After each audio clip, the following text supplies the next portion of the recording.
Session with Dr. Farid Holakouee.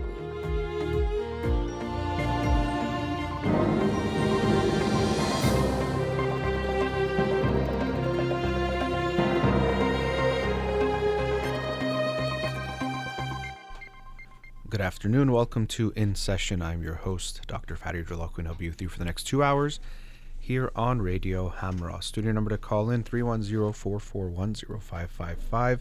You can follow me on Twitter or Instagram, or like my page on Facebook to get updates on the show or suggest topics or books for the program. And the shows are uploaded at the end of each week to my SoundCloud page and podcast on Spotify and Apple Podcasts. Studio number 310-441-0555.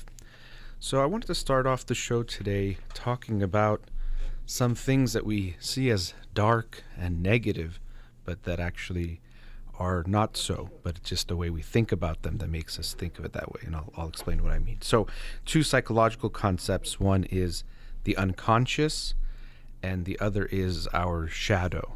And so, shadow, of course, implies dark, because it's in the shadow. And so because of that, we think of it as negative.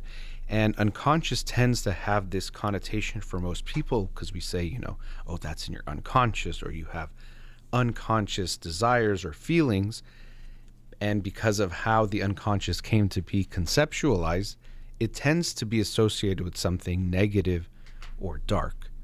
And that is not at all the case for both the unconscious and when we consider the shadow. So I'll give some types of definitions or descriptions of them so we can know what we're talking about, and then get into what I mean by the fact that they're actually not dark or negative, even though they tend to have that connotation or association for many people. So the unconscious has this dark image, we can say, or dark way of being seen when we consider when it came about. And Freud, along with others, Joseph Breuer, if you recall in the book Why Nietzsche Wept, we learned that I learned about Joseph Breuer's contribution to the unconscious as well. But we see that it had this understanding that it was these things that were causing people distress. So, for example, hysterical symptoms, or if they were having a conversion disorder. So let's say someone doesn't have any physical issue but is not able to do something because of a psychological impediment in their unconscious. And because of the Victorian era where these ideas were coming about, the mindset that these things could not be talked about, sex and other things that were taboo, it came to be seen and conceptualized that the unconscious had these negative, dark parts of ourself, and that's not good. So anything unconscious is bad or dark, and that's not true at all. And so the shadow, this is more of a Jungian concept, but others discuss it as well.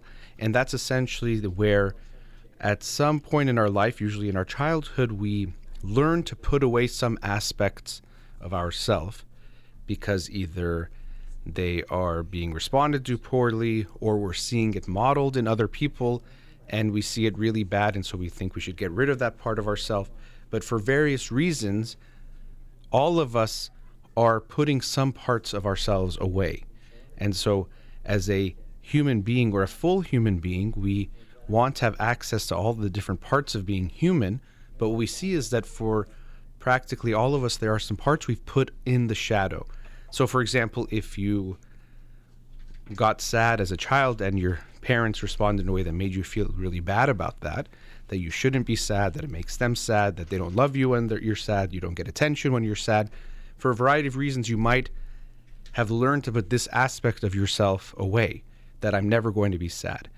And it could be so dissociated from yourself that you are not even aware of it. So there actually is a connection between the unconscious and the shadow that you might not even realize you're sad. So if you've put those feelings in your shadow and you ask someone if they're feeling sad, they'll say, no, I'm good, I'm happy.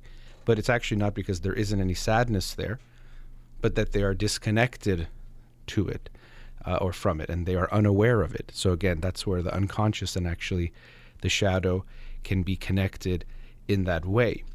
But in neither case does it mean what's in those places, in the unconscious or in the shadow, or actually negative or dark things. They are just things that we are either unaware of in the unconscious, or aspects of ourselves that we're not in touch with. So your shadow is not dark things or negative things. Your shadow is just parts that are in the dark to you, or that you have put in the dark because you were told they were not safe or not okay to express. And so the unconscious is also not parts of you that are bad. It's just that as a human being, or if we look at the human brain, there's no way you can be conscious of everything that you can have in your brain. It's just not possible for you to attend to everything all the time. We are aware of so much more. Right now, as you're listening to me, you're hopefully focusing on what I'm saying, but there are so many things that if I mention, or if you think about, or if something brings to your mind, you'll become aware of so many more facts or things about that. So right now I can then say, think about your mother, and then a whole bunch of things will come up related to your mother. But 10 seconds ago, before I mentioned that, those things wouldn't have been on your mind. Doesn't mean they were in your conscious because they were dark. It's just this awareness that unconscious really means not conscious, things that you're not aware of in that moment, which just includes all the things that your brain is holding on to, all the different things it can access or bring up, but it can't bring up everything at once. So actually the unconscious is a wonderful thing. It's a great thing that we have that. If we couldn't have that, we would be only able to do so little because we would only have what we're conscious of, and we'd have to respond in that way. So the unconscious is actually a very good thing. And an analogy that came to my mind to reframe or give a different image of how we can think of the unconscious is like our brain is a library. And so, yes, memory is a reconstructive process, and I don't want to feed that myth that our memory is something that you can read back like a book or like a video. But however, we know that there's a lot that we store in our brain. And so our brain is like a library.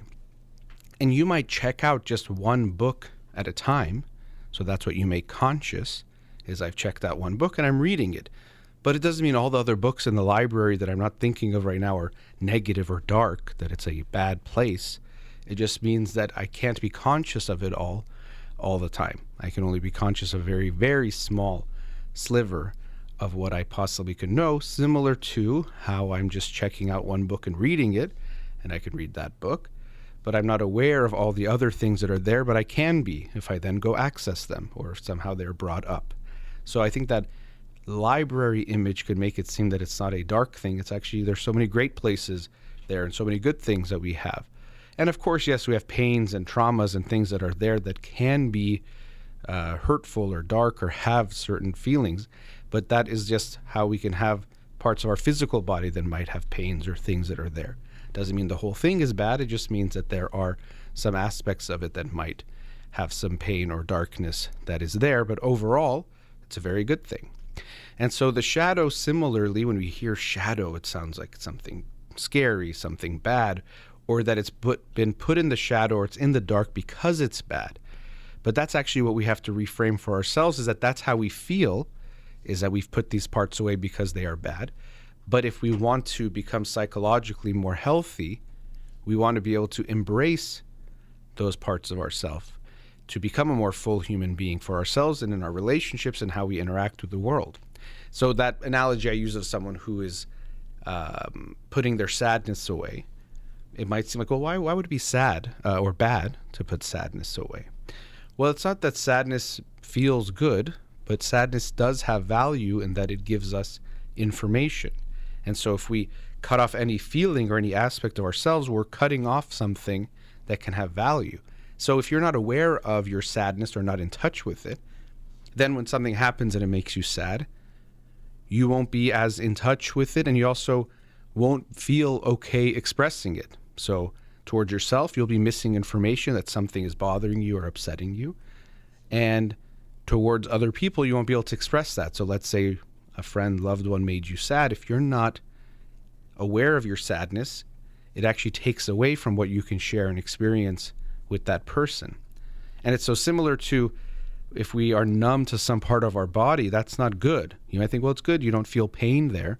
That's true, but you also can't get information about pain or even pleasure or what else is going on to know what's going on.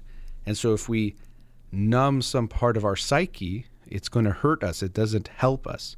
Even if moment to moment or in a particular moment, we might prefer not to feel a certain way, it hurts us when we are not in touch with those parts of ourselves.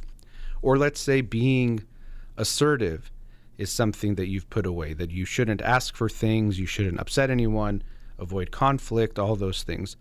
And you've learned that this is the right way to be from your interactions with your family, and then it might get reinforced by other people, and you might find people that further reinforce that want you to avoid conflict, let's say. And so it feels like nothing's wrong. But you will come to realize you will tend to resent people you have relationships with because your needs are getting sacrificed or are not being met. Not necessarily because they won't let you express them, but you yourself have put that in the shadow. So it's not that those needs are bad, or it doesn't mean that being assertive is bad. It's actually quite good and healthy. But you've put it in the dark because you think, or you've been told and learned, that it's not healthy or good for you to be that way, to think that way, or to express yourself in that way. So we can see that both the unconscious and also our shadow, or the parts of ourself we've put in the shadow, they're not dark, bad things. They are things that, in the case of the unconscious, have to be in the dark at any given time. We can only be conscious and aware of a small sliver. You'd be overwhelmed if every thought, memory, feeling you've ever had was in your awareness all the time. You wouldn't be able to focus on one thing to then take care of whatever you need to take care of in that moment. So we need the unconscious, or for things to not be conscious, and they're not just dark desires that are being unexpressed, and then when we get to see them, we see how bad we really are. No, it's just we are human beings with multifaceted thoughts, feelings, beliefs, all sorts of things. And yes, some of them might feel dark or be that way, but it doesn't mean the unconscious or whatever is unconscious is dark. And similarly, our shadow, it's not in the shadow because these are bad parts of ourself.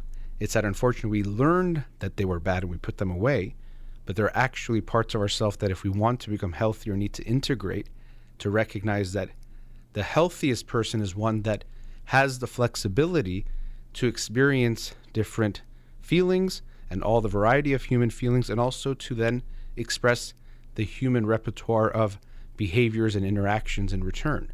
So it's not good to put parts of ourselves away, and they're not in the dark because they're bad, but because we learned they were. So at times I've mentioned about rebranding the unconscious, and I think the shadow has the same feeling for me, the sense that it sounds dark, but it's actually, we've put it in the dark where bringing it to light will actually improve ourselves and our lives. Okay, let's go to a commercial break. Studio number 310-441-0555. We'll be right back.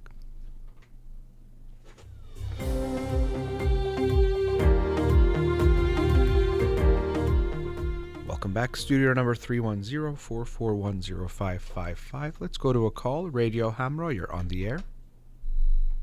Hi. Hi, thanks for calling. I have a question regarding to my daughter. She is going to change her preschool because the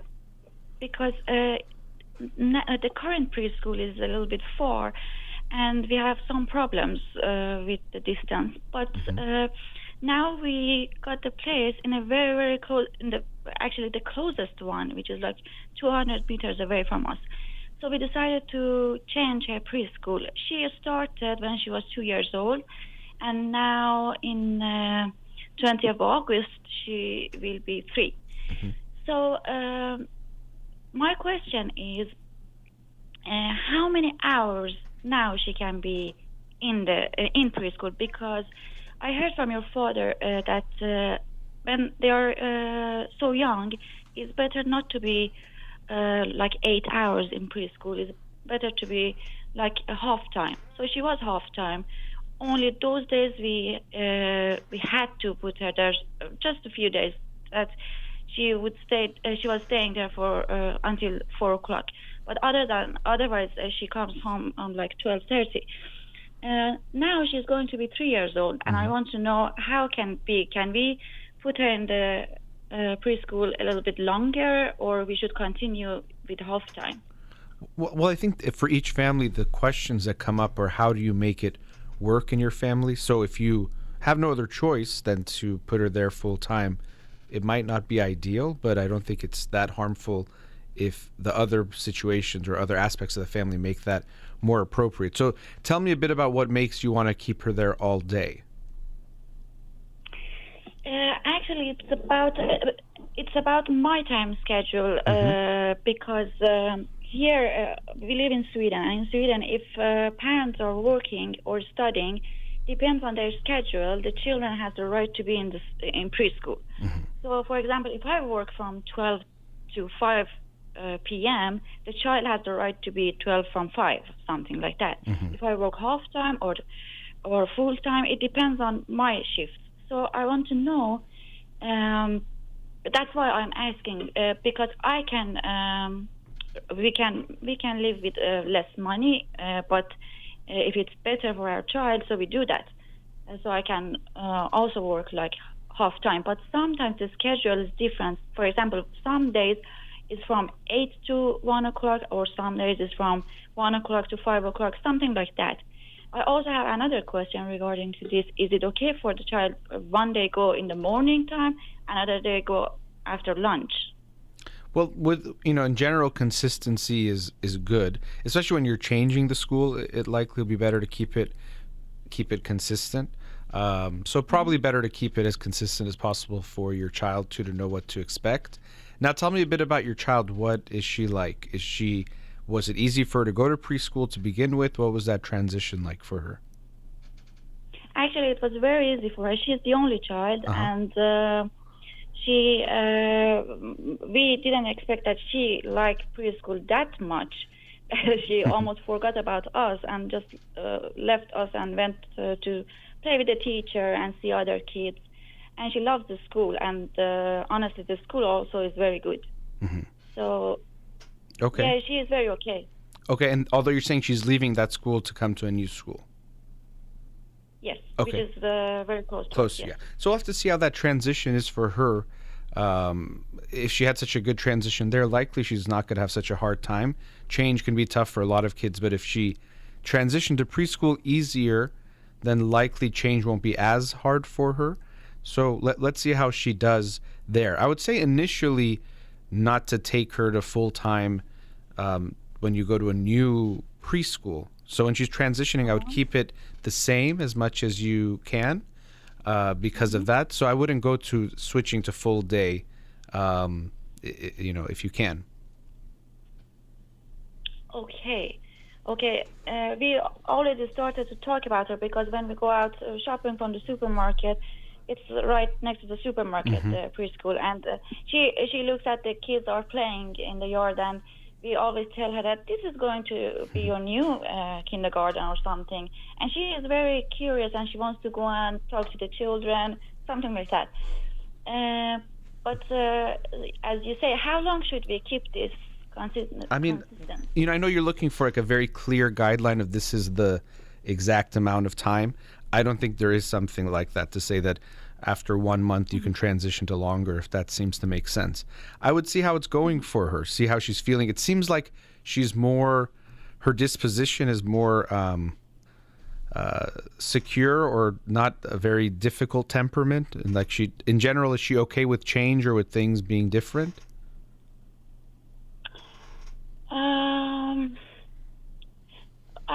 We try to keep the routine for her, but for example, when we bought a new car, she first didn't want to get in the new car. She wants to be in the old car. So she was a little bit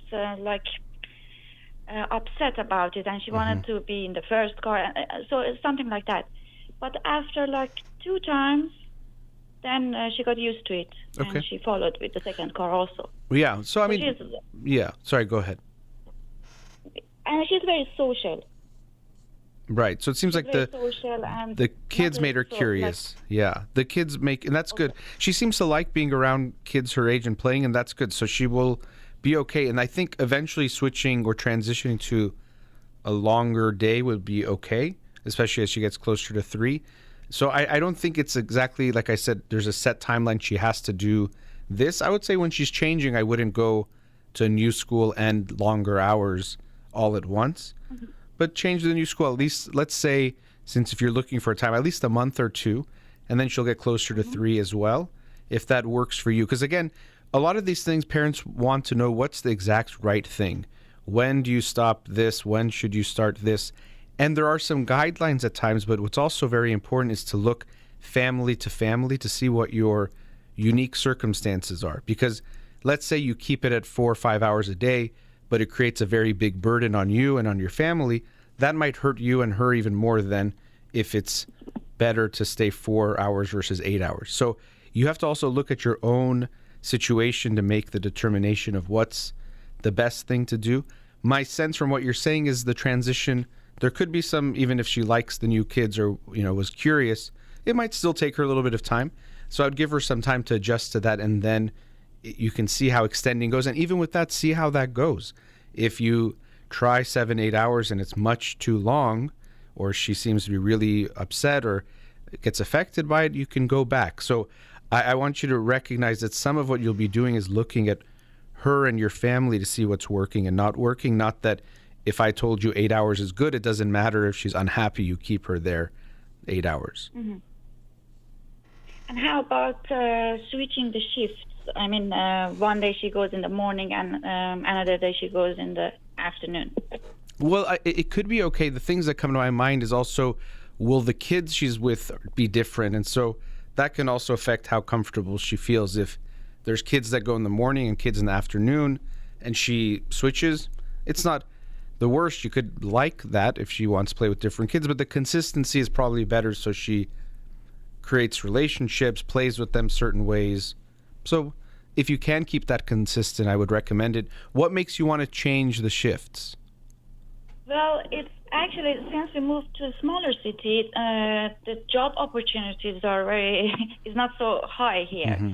So I needed to just adapt myself to what kind of jobs are available here. Okay. So those jobs, like I can work as substitute preschool teacher also, even every day because lack of staff. So one job is, now I'm in training and learning, is preschool, not teacher, but like preschool babysitters, something like that. Okay. And another thing that I'm also going to take some courses and work at the same time as a summer job to just experience it and also get some money is work in old people house. Okay. So these two are the current jobs that I want to try, and actually I must say nowadays they are the only jobs that I can choose. Mm-hmm. So if I choose to stay in preschool, so it's much easier for me to put the time exactly like when my child goes to school.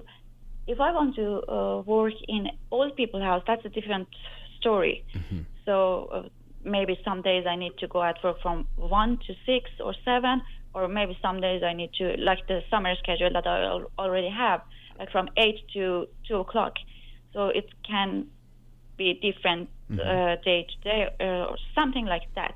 I see. So that's what I wanted to know, because the most important thing is what is good for my child, and of course we want to we need some more money, but the priority number one is the child. Yes. So that's why I'm considering and asking you. Sure, and like I said, it's going to be a balancing act, because one thing that comes to my mind when you said like 1 to 7,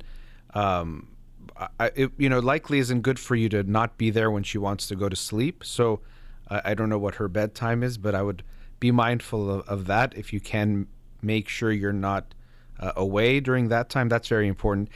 If you find a schedule, let's say if it's 1 to 6 and she sleeps at, let's say, 8, I think what's important is to keep it consistent more than to say that 9 to 1 or whatever, 9 to 2 is better than 1 to 6. So the type of the hours I don't think is as important as keeping it consistent as much as you can.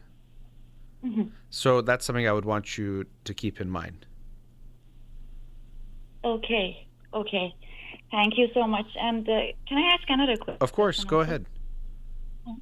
Here, if someone wants to work in kindergarten or preschool, they need to study, and for 1.5 years or 2 years or 3 years, something like that. Depends on which level they want to be. Mm-hmm. But if you want to work as a substitute teacher, you don't need to study, just some courses you take while you are working there, and then you can do that. So, and I was wondering if this can be tough because, for example, some days there are only one educated one, and the rest are substitutes. So, for example, I saw some kids with different behaviors or strange behaviors. Well, I only have the knowledge for my kid, and also I was listening to your father's CDs, but not all the ages that I was dealing with. So I want to know if I'm going to continue with preschools. Do you think I myself, they don't ask me, but should I myself start studying at least about some psychology about children in this from like age 1 to because they come from age 1. No one comes from being a baby, but from 1 to like 3 years, 4 years, 5 years. Should I do it, or what do you suggest? Certainly, I think here often it might be the same there. You're saying depending on substitute or not, but you usually have to study some kind of child development or developmental psychology if you're going to be teaching in a preschool or some kind of school. So I think that, of course, that'd be good. Even for your daughter as well, the more you understand, the better, even though not everything you learn will apply to her if you're learning about different types of issues or disorders. But I think why not do that? And if you decide, I know you're saying you're deciding between some different careers from working with an older people's home or working with children, then why not go more into educating yourself in that area to be more solid, and even if you can make it where you could then be a teacher, not just the substitute or assistant, it'd probably be good for you to give that stability to yourself. So I think it looks important for you to first pick a career area and then go further into establishing yourself in that area. But to me, I think it's a good idea to study that regardless, even just for having a child yourself, but especially if you're going to be teaching with children, certainly, and also keeping in mind that you're not going to always know or understand every child, even if you do study the child psychology, but it can definitely help you in being more prepared and feeling more comfortable and confident when you're doing so. Okay. Oh yes, now I'm just in experiencing these two different to see which one suits me better, and hopefully I will choose one. Even I was thinking if I want to work in older people's house, I'm going to talk to the boss and say that I can only come at this certain time. Times. So thank you so much. Sure. Thank you. My pleasure. You. Very helpful. It's very nice talking to you. And as I said, I think finding whichever career and then making sure you get to a more solid place within that will be really important, because then you'll feel more stable and what you can do will be more stable. But it was very nice talking to you. Wish you all the best. Oh, the same. Thank you. Have a nice day. Thank you. Take care. Bye. Bye-bye. Okay, let's go to a commercial break. We'll be right back.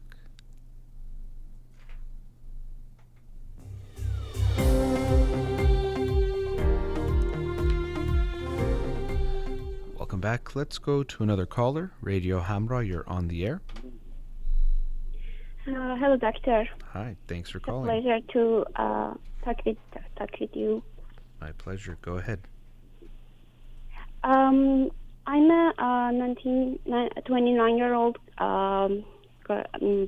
girl, and I wanted to discuss with you about my problem with making close friendship with others, and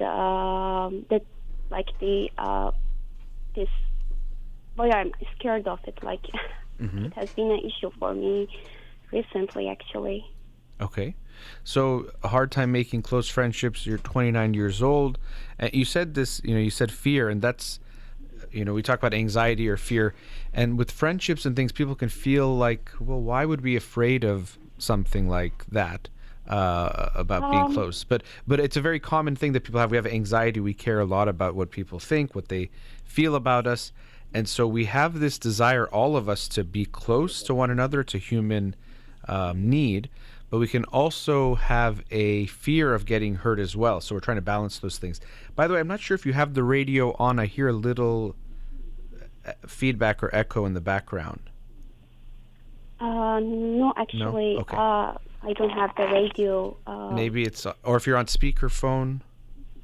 No. No? Okay. I'm talking. No. Okay. Sorry for this. That's okay. It's just a technical thing. Wanted to see if there's anything we can do. Okay. So tell me a bit about what is going on for you as far as this issue.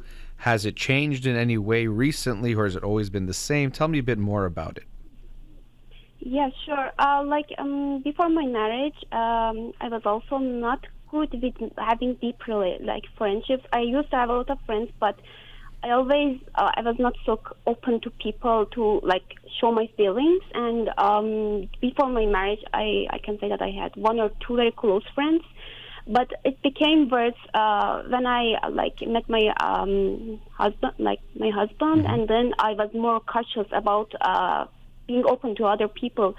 I have a very good relationship with my husband. I can say that he is my best friend, but I have become very, very cautious about other people. I can talk with them easily, but I think that unconsciously I behave in a way that I don't see them often. So I see many people during the week, but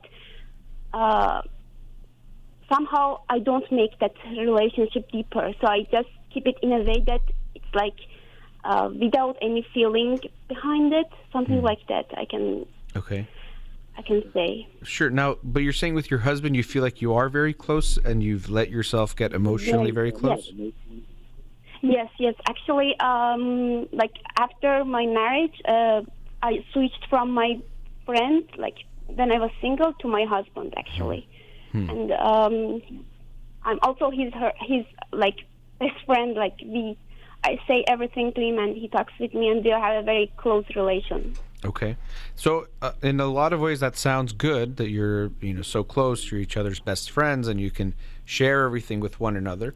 The immediate concern that jumps out to me, and when you say it that way, though, is that sometimes what we do in our romantic relationships is we expect too much from our partner and too much from the relationship. So they become, kind of the way we hear in romantic songs or poetry, they become your everything.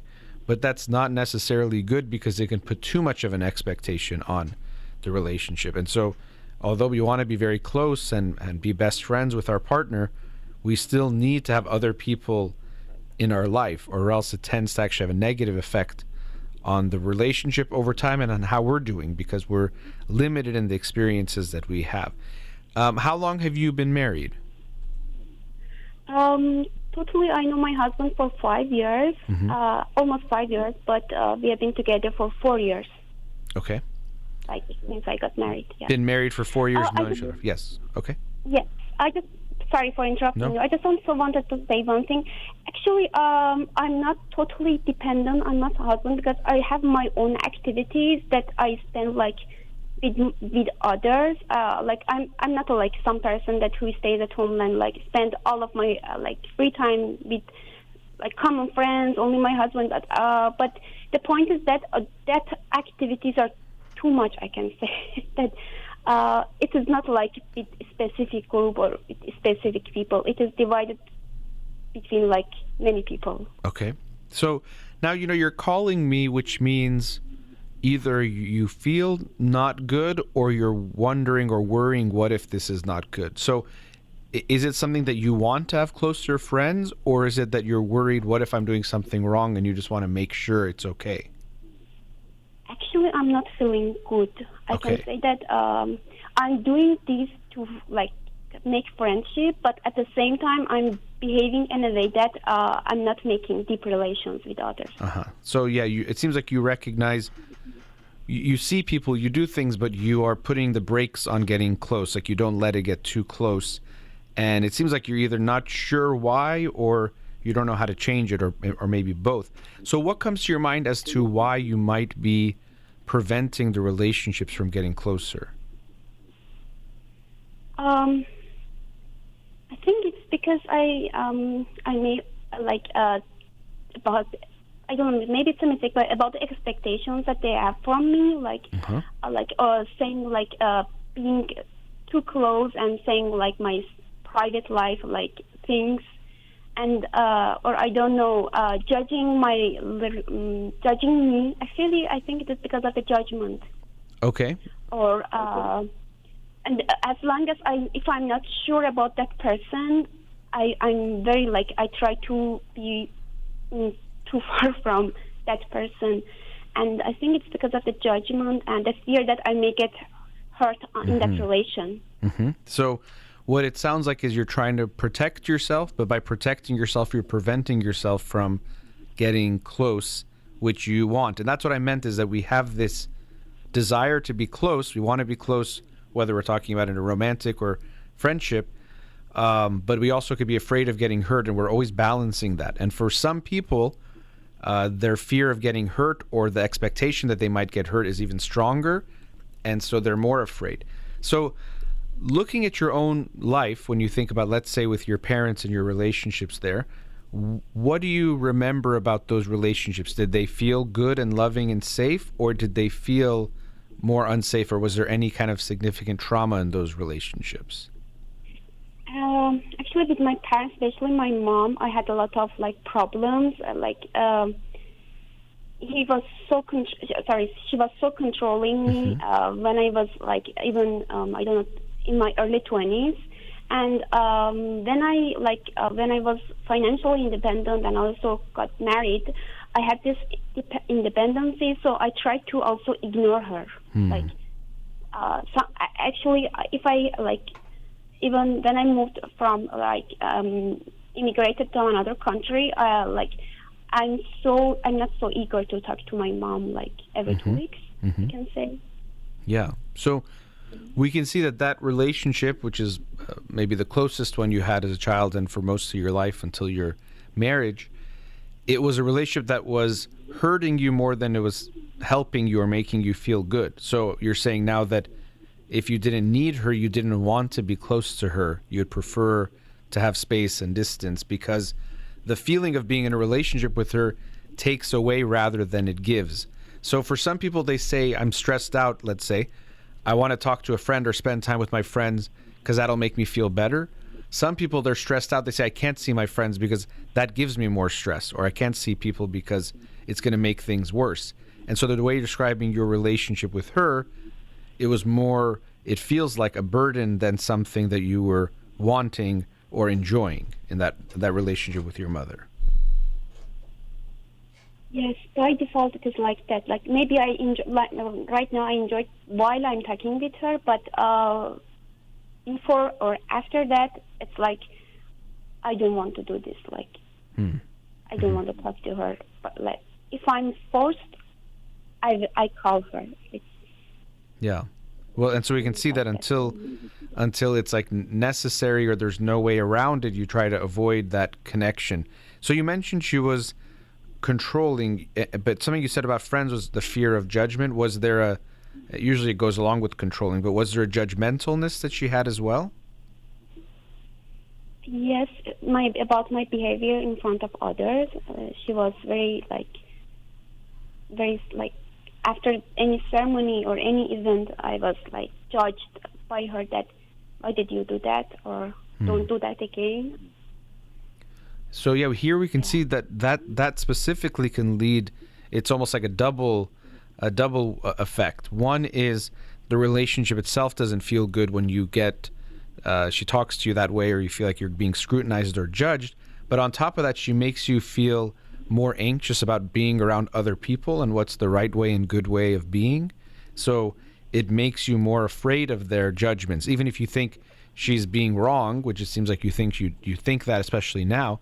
But when it was happening, and still it's going to have this effect that the people out there are judging or are looking negatively at you. So it's safer to be away from them. But that's where you are now, where you want to be close, but there might be an anxiety of when you are then out there, you are exposed to their judgments or exposed to them seeing you in a certain way that doesn't feel good. So it's safer to be away. It seems like that's how you've chosen to deal with that aspect, at least now, is avoiding the possible judgment of people or their expectations. Yes. Okay. And, I really don't know, how can I make my situation better? Because by myself, I take one step, but I take 10 steps back. Well, changing something that feels very strong within us is very hard, especially when it's been there since childhood and into our early adulthood. So you right now talking to me can get that you want to get closer to people, but then when you're in the situation, it feels unsafe and you turn around. So it's like it feels like you're getting to a cliff, so you don't want to go any further, even though you know it's not a cliff. And so part of it is we can definitely talk some more, and I think not only just our talking, but going to therapy, and if you haven't already, looking at this relationship with your mother and other things can help. But the other part of it is that no matter how much you talk about it or think about it, that's not going to fix the issue. A big part of it's going to be you have to take risks getting closer to people and allowing to see what happens. Because we can get hurt by friends and by people. That's part of the risk we take in any relationship, is we can get hurt. But we hopefully will accept that it's worth that risk and go forward anyway. So some of what you're going to have to do is put a little pressure on yourself to take steps and figuring out first what those steps are, and then taking those steps to get closer to people around you, and then seeing what happens. You probably will feel nervous. You might want to make excuses. You might do lots of the things that you usually do to avoid them, but to push yourself to overcome that. It's like you're learning a new way of walking or a new exercise. At the beginning, it's going to feel weird and feel wrong, but if you think it's worth it, hopefully you'll push through that uncomfortable feeling for something that you think has value. Yes. I can just add one more thing. Sure. My biggest fear is that people may think that I'm a pushy person, that I want to force myself on them, and because I'm begging for a friendship, it makes me this is also another biggest thing that I have. Okay, what's interesting is this is something we can look at. We're almost at a commercial break, and so we'll go and I want to continue the conversation afterwards. But the first thing that came to my mind, and it's relevant, I don't know if you listened to the beginning of the show when I mentioned we have a shadow. Sometimes we see something in our parents, and because we dislike it so much, we want to become almost the opposite of that. So because of what you've just shared about your mother, is it possible that because she was more pushy in her relationship with you, you want to be the opposite of that? You never want to be that way? And so even you're afraid of asking for something you want, that it's going to come off as being pushy, or it's going to come off that you're asking for too much. So there does seem to be something there about your own needs, feeling like they're something you have to hide or are not comfortable sharing, at least not with everyone. So there's something that could be there. Anything about that? Can you connect to what I was saying right now, or does it not connect to what you feel like is your story? Actually, I think yes. Okay. So how about this? Think about that. We're going to go to a commercial break right now. Sure. So I want you to think about that, and then after the break, we'll follow up with that and keep going with the discussion, okay? Sure. Thank you. All right. We'll be right back.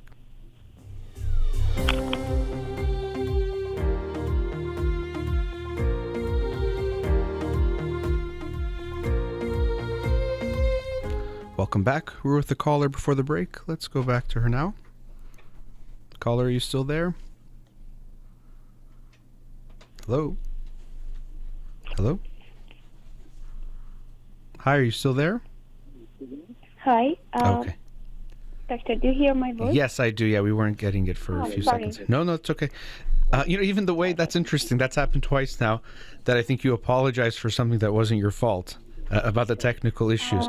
And so this might even be related to what we were saying about your own needs or feelings being okay or important. I guess actually this is something that, or I say thank you a lot. Mm-hmm. And sometimes even to the people in the country that I live, and then I say thank you a lot to them. They say, okay, we didn't do something. It's strange to them, and even to my Iranians, that I say thanks a lot, and they say, oh, this is too much. Mm-hmm. Or again, apologizing a lot. And yeah. sometimes, okay, you will say less, but by default it comes. Sure. Well, so you see, it's like you're saying by default, it's so natural for you, and so there is a sense of people pleasing there, of making sure others are okay, that they feel good about you, or that they don't seem like you're, if you're saying thank you because you're saying I didn't expect you to do anything, or I'm acknowledging what you did. That's what I meant. It could be relevant to what we were talking about. And so before the break, we mentioned how your mother being the way that she was, it's almost like you want to be the opposite of that in some ways. So if she was demanding or asking too much of you, you almost want to ask nothing of other people.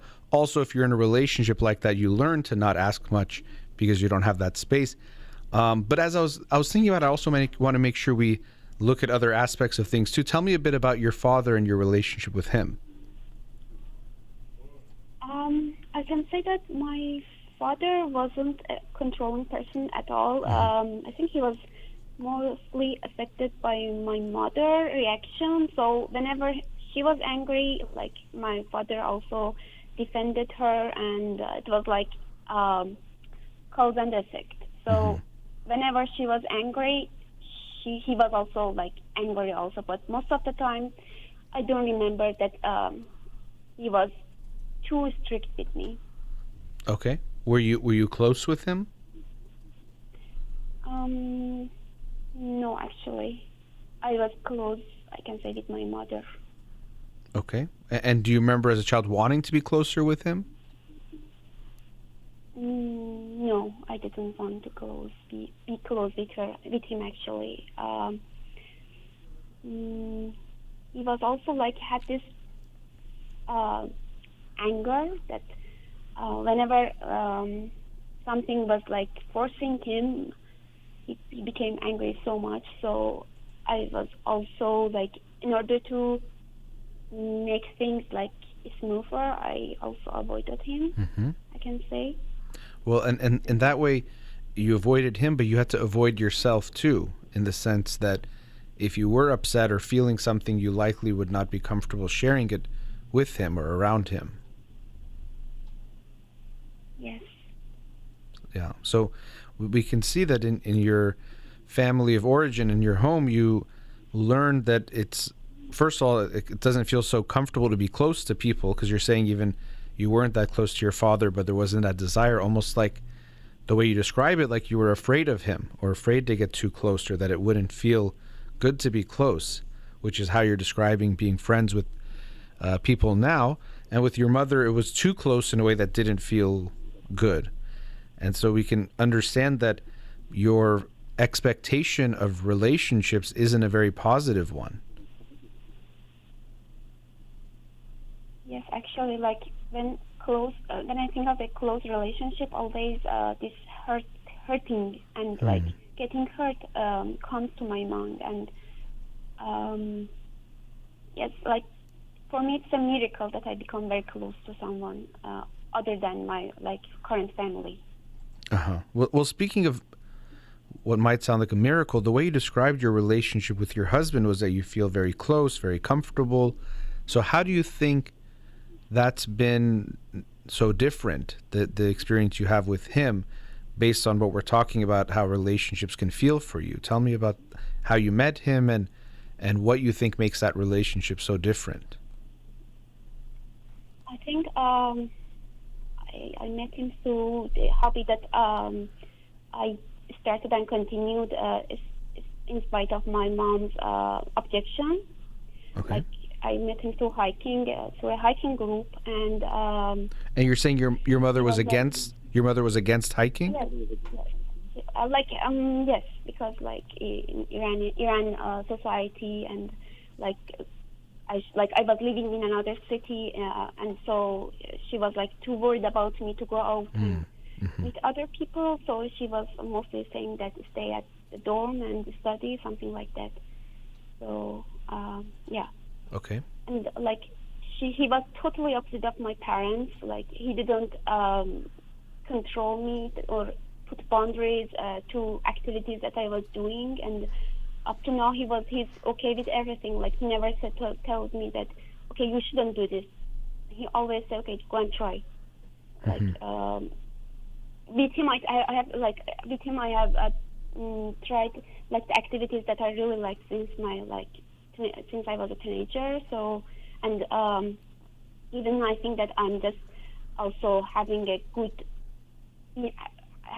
youth childhood. Also, like I'm experiencing everything right now. I can say like anything that I didn't have during my childhood or when I was a teenager or in my early 20s. I see. So we can see how important it is that he makes you feel like you have the space to be yourself, to feel what you feel, to do what you want to do. That's something you're saying is newer for you. You don't tend to expect that, but he does make you feel that way. Yes, that's it. Exactly, that's it. Like because of that, I'm so okay with him. Okay, and that's very good. That I'm glad he gives you that, and that's what we want in a relationship, for the person to feel, for both people to feel they can be themselves and be comfortable, and also even take risks, try new things. You don't always even know if you're going to like something, but having that space to try, and even seeing different parts of yourself. Is your feeling that he's the only one out there this way, and you're afraid to meet new people? Because it does seem like I doubt you'll say that that's the truth, that he's the only one, as romantic as you want to be, that has that personality. But there almost is this sense that you're like, well, I found a place where I can be safe. Why should I risk it in other places where maybe it won't be safe? This could maybe be enough for me. But then you get in touch with this part of you that wants more, wants to have friends and other connections. And so it becomes, you get stuck in the middle. But is the feeling there that you're worried that there aren't people like him out there that you can have a relationship that feels comfortable? Actually, I felt like I can say maybe before that I thought no, there's no one. But recently I found someone. I found a very good friend, very out of sudden, and then I felt that okay, there's opportunity. Like she made me feel that I should be more hopeful for this. Because of that, now I have this concern more than ever. Okay, you're saying you have that concern? You have that concern more now, or are you saying she's made it so it's less? No, she has made it more because I met her in another country, and then I felt that friendship that I was looking for a long time, and then I came back to my home country. I thought that, well, if there's this kind of people more, why should I stay like this in my normal life? Oh, so she's made you more hopeful, right? So not more concerned, more hopeful. Good. Okay, I'm glad that you had that experience with her, and there's going to be others like her. We can understand that your expectation, based on what you experienced as a child with your parents, was that although we might want relationships, there's something that hurt us. And so I think that's why you found your husband and feel so comfortable with him that you've in some way latched on to him being like the everything. But I'm glad you're realizing that that's not good. You want more and you need more. And as I said, over time especially, it can have a negative impact on the relationship, because it's almost like you drain each other because you need to be everything for each other all the time. So you're going to need other friendships, and we have to be willing to risk, as I was saying, getting hurt, and also be willing to risk that what we expect might not be the reality. That although we think people are going to be like our mom and dad and what we experienced growing up, that's not going to be everyone. That was them, and it's not the whole world, just like there are people like your husband and this other person you met recently out there. So as I mentioned, what you're going to have to do is put yourself in that uncomfortable space of getting closer with people not knowing. And I also want you to be ready that when we say people make you feel comfortable, it doesn't mean that they're never going to let you down or hurt you, in some ways. That's part of any relationship, is sometimes we get hurt. But if we have this experience growing up, we often become oversensitive to getting hurt because we're trying to protect ourselves.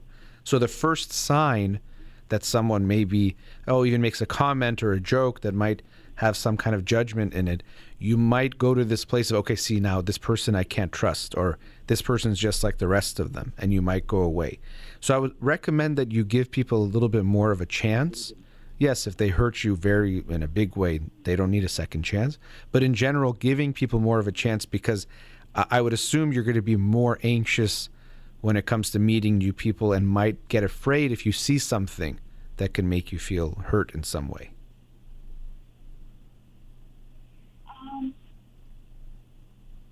Okay, I want to also add one more thing. Okay.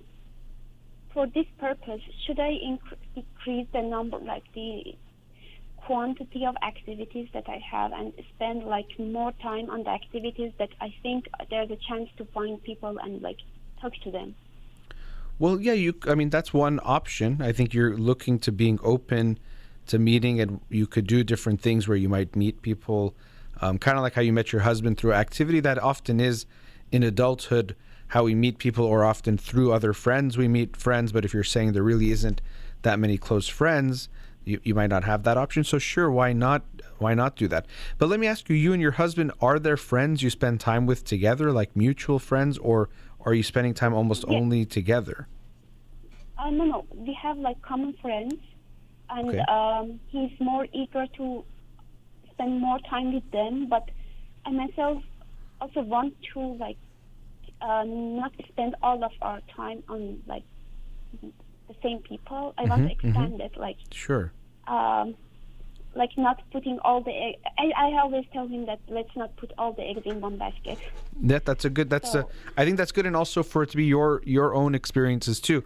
Now, since you're saying your husband and you are so close, how does he see this issue in you? What's his perspective on this?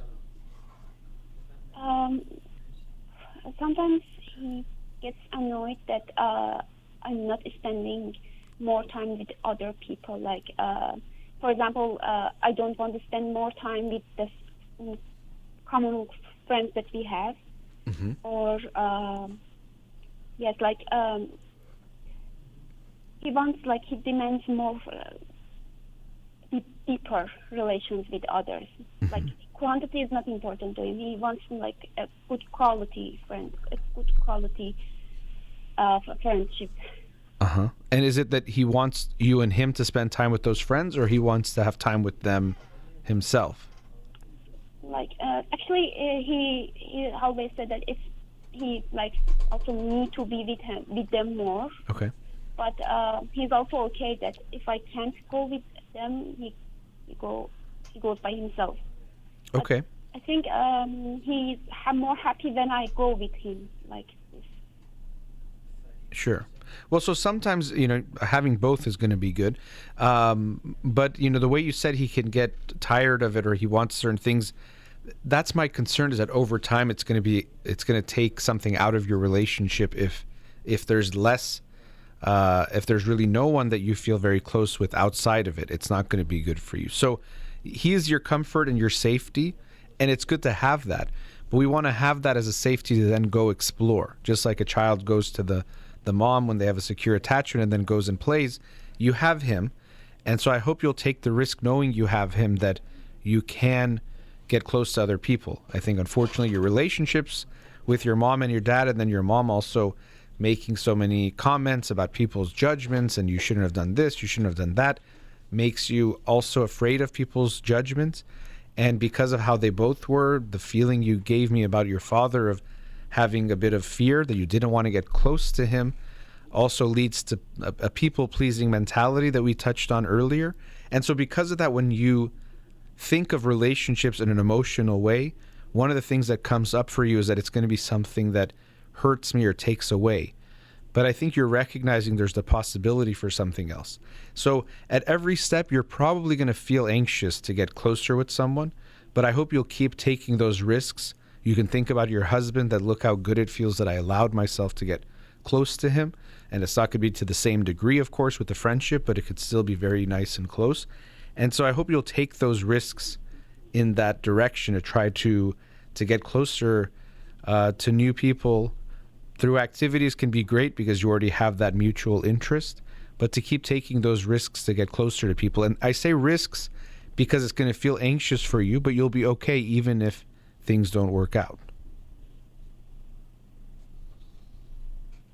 Okay, regarding this kind of friendships, like, should I make more common friends, or I also have this problem that how can I have a balance between having a common friend or a friend that are my own, and how much time should I spend with them? Because, Sure. Yeah. While I'm with them, my husband is staying at home, for example.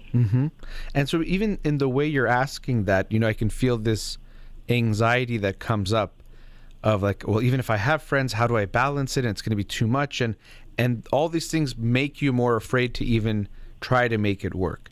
And the truth is, there's no answer. I can't tell you spend 83 minutes with your friends and this many minutes with your husband. It's something that you have to figure out, and you and him have to figure out. You maybe are even afraid, what if I really want to spend time with my friends a lot, and then my husband doesn't like that, or he gets upset, and it creates a problem. So you're avoiding a potential problem that you're imagining in your future. And so the reality is going to be that you and him will figure it out. There actually could be times where you're spending a lot of times with your friends and he misses you, or he's spending time with his friends and you miss him. These things come up in marriages, and you have to figure them out and navigate them, not think, okay, if we come up with some rule, it's never going to be an issue, you know? Partners in a relationship, they differ in things like how much closeness they want. Some people like to have their alone time. Some people don't want to have alone time. And so as a partnership, you have to figure out, how do we make these things work? Not we come up with some rule and forever it's going to be good. We check in with each other, we talk, we communicate, things are going to change. And as they change, we feel our feelings and communicate our feelings with one another. But I don't want you to feel like there's some exact amount. So you should feel comfortable going and trying to make your friends, and let's see what happens. But I'm also hearing that you're not trusting yourself, that you're going to do the right thing or do it in the right way. So it's another thing that makes you feel it's just safer not to do anything. But don't worry, go forward, try to make friends and see what happens. It's something you're going to figure out, not something you can completely plan out and then go forward with that plan. Thank you very much. You're very welcome. Good luck to you. Nice talking to you. Thank you. Sure. Take care. All right. Let's go to another commercial break. We'll be right back.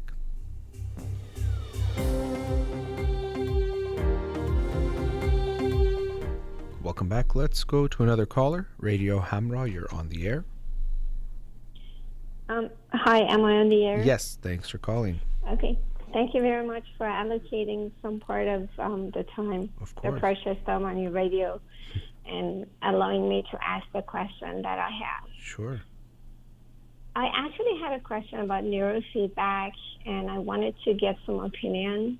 I heard that, honestly, on the radio, on Radio Hamra. It was mentioned that it's good for depression and, autism and some other brain issues, or something that is related to brain.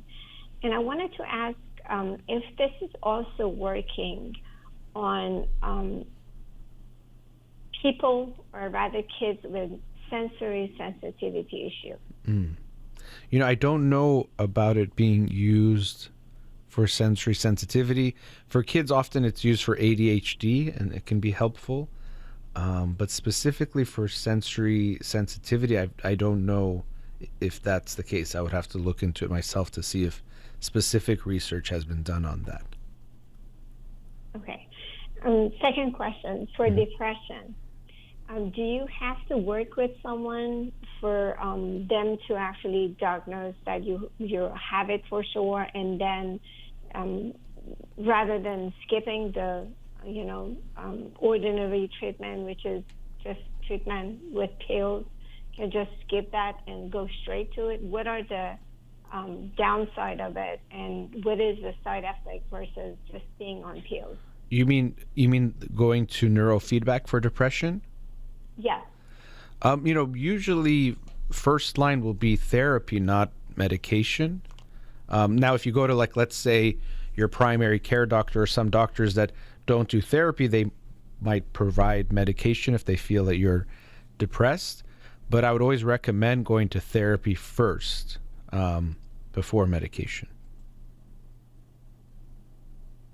And would neurofeedback be kind of, because I've read it somewhere that it's rather organic, so you're not, taking meds and, rather than just traditionally working with medication that might have some side effects. Sure. Just going straight to neurofeedback. Would you suggest that? Is that recommended at all? Again, so you're talking to a psychologist who practices therapy. So my first recommendation is therapy.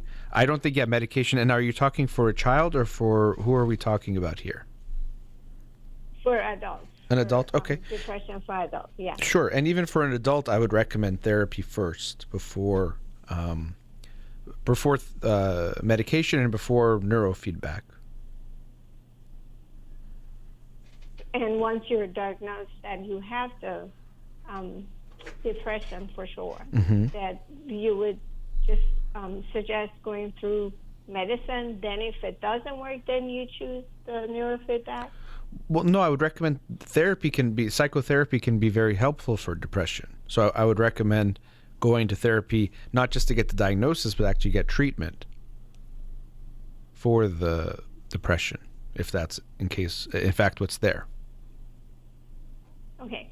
And another thing, I was just so excited because I was thinking if they're just working on your brain and to shut down some, thoughts that you may have against something, how is it helpful, or is it at all helpful for people with eating disorder or people who are overweight, or, kind of teaching your brain or you to have control over your brain to reach out to certain foods that are good for you and then kind of skip the bad food? Is that at all something that is happening with that? Well, because it's helpful for things like ADHD, there is it could have some impact on things like impulse control. But what I'll say is the way I hear you describing it, to me sounds like it might be you're going to expect too much out of it. Like it's some kind of a fix that's going to just change the way you think about certain things. That it's almost like taking away these bad parts in your brain or bad thoughts. And that's not what I would think is going to be happening in any kind of treatment, including neurofeedback. So I think, to me, I would recommend therapy still for dealing with the things that you've brought up. And in working with a therapist, they might make other recommendations. But these types of things, there's no kind of a quick fix that's going to take away those thoughts or feelings or desires that you might be having, or whoever it is that you're asking about is having. Okay. And my last question. Is there any way going to neurofeedback be harmful to you? Can they mess up your brain with that? Or if you're not going to the right person or not? Well, I mean, I can't say it's like it can't harm you no matter what. The way even neurofeedback, I think because we think it's like neuro and brain, it's not like they're doing something to your brain. What they really do is the feedback part is it's monitoring how you're processing things or how you're experiencing things with certain measurements, and it helps you to figure out ways to let's say control some feelings or some ways that you're let's say impulse control, for example. You'll be helped in that way. So it's not like they're going into your brain and doing something when we're talking about traditional neurofeedback. So I don't want you to get that idea. I think because we hear neuro, we think it's like something is being done to the brain itself. Now, of course, we can say anything we do affects our brain, but it's not in the sense that something, because they're hooking up things to your head, it's actually sending things into your brain. It's more that it's measuring things. So there's not these huge side effects of something happening to your brain in that way that I would want you to be concerned about. Okay, that answered my question. Thank you very much. Okay, sure. Nice talking to you. Have a nice day. Thank you, too. Nice talking to you. So maybe I'll add a few thoughts since we have a couple minutes before the commercial break. Often, and it's not exactly what she was saying, but we hear a lot this thought, and it's even relevant to the conversation about the shadow that I had earlier, that I have these bad parts of myself or these bad either feelings or thoughts, and I need to just get rid of them. Or people come to therapy and they say, I just got to get rid of this anxiety. And it's understandable because something like anxiety, when it becomes significant, can cause a lot of distress and be very hurtful and harmful. So it makes sense that we think that we have to just get rid of that thing.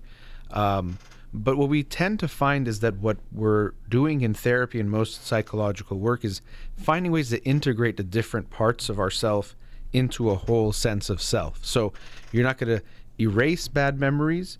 You're going to learn how to feel different about those memories and incorporate them into your life and who you are, and to actually not make them have too much of an effect on yourself. So it doesn't mean they're going to go away, but they might be having too much weight or significance.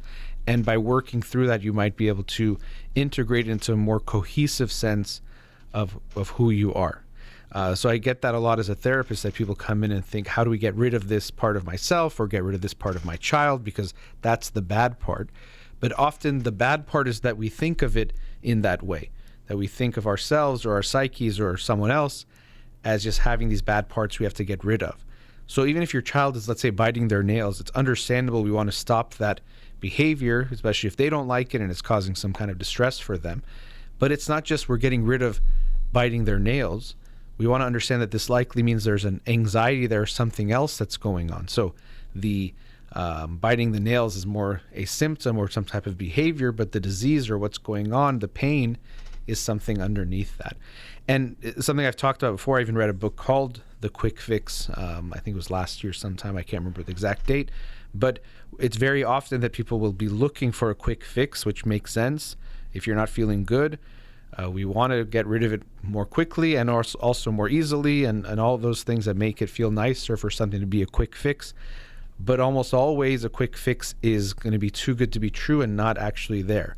And people are very ready to advertise quick fixes because they can sell. If someone says, that thing that's hard to do, I can do it in an easy way, cheaper way, faster way.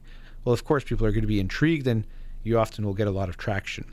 So I'm about to go to another commercial break, but I also want to make it clear I'm not saying that neurofeedback itself is a quick fix and not helpful. It actually can be helpful for many people. Just something, the theme that I felt coming up in that conversation made me think of that.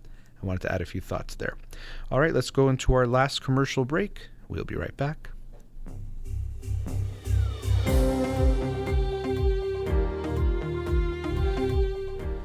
Welcome back. So in this last segment, I wanted to talk about polarization and the effects it's having on us and how we think and how it's actually making us stupider, less smart, and our ideas less good, and also leading to oversimplifications, which is part of that process. So when we talk about polarization, it's what this effect that people can move more and more to the extremes on different ideas or ideologies, and we've seen that happening in an exaggerated form lately because of things like social media, where people can be exposed to different truths or different facts or different sets of facts, but also to different opinions, both in support of what they're saying and also making the other side look bad. And because people prefer these things, we prefer seeing things that confirm what we already believe and think, and that make us feel good about what we think and make us feel the other side is stupid. We're seeing a hyperpolarization where people are seeing things more and more from their point of view, their side, and having a very hard time understanding how anyone could think differently from them. We're also feeling more and more like we're parts of factions and different teams, that you're either on this side or that side, and it's very black and white, and you have to support it completely this way or completely that way. And so we're seeing definitely heightened polarization, and social media has definitely played a significant role in that and continues to do so.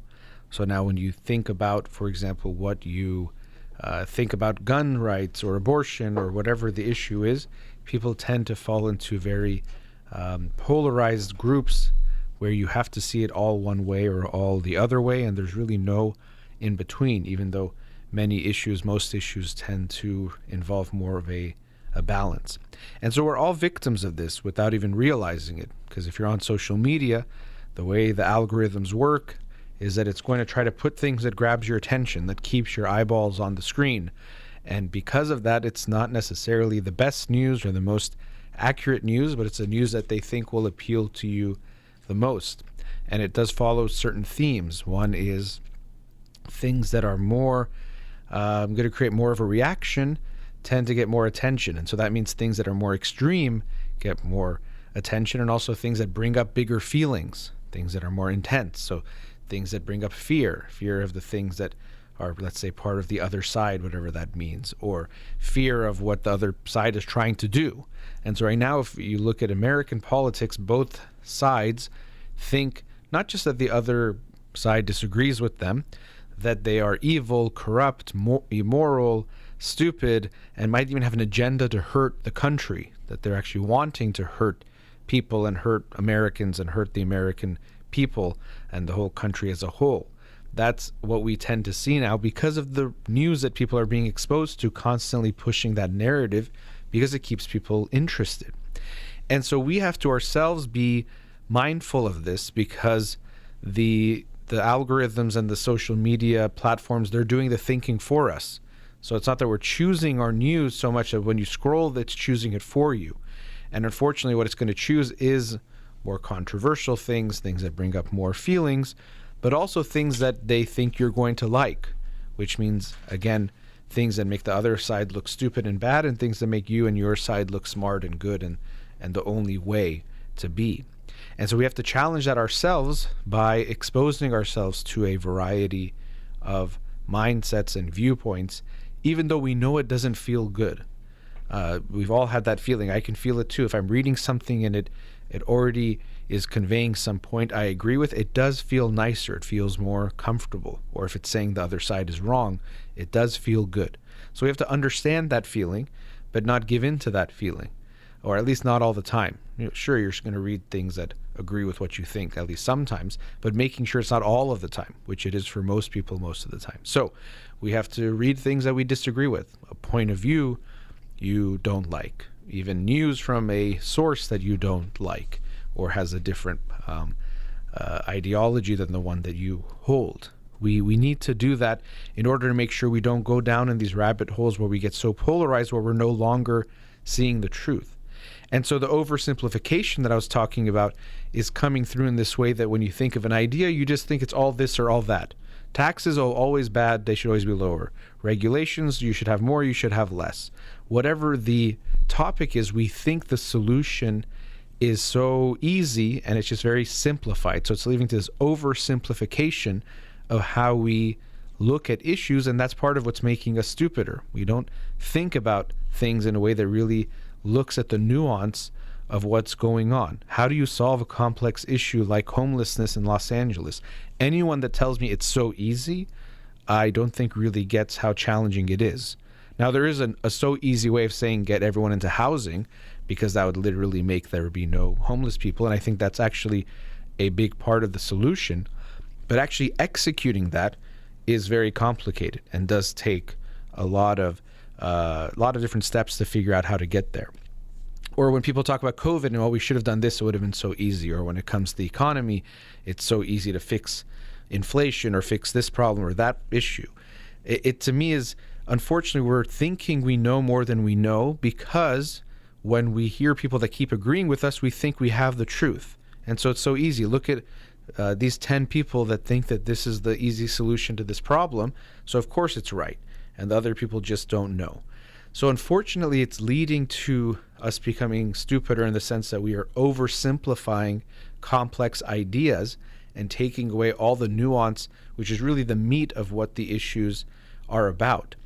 Another way that it's making us stupider is that we are not allowing our ideas and our thoughts to go to combat or to exercise themselves.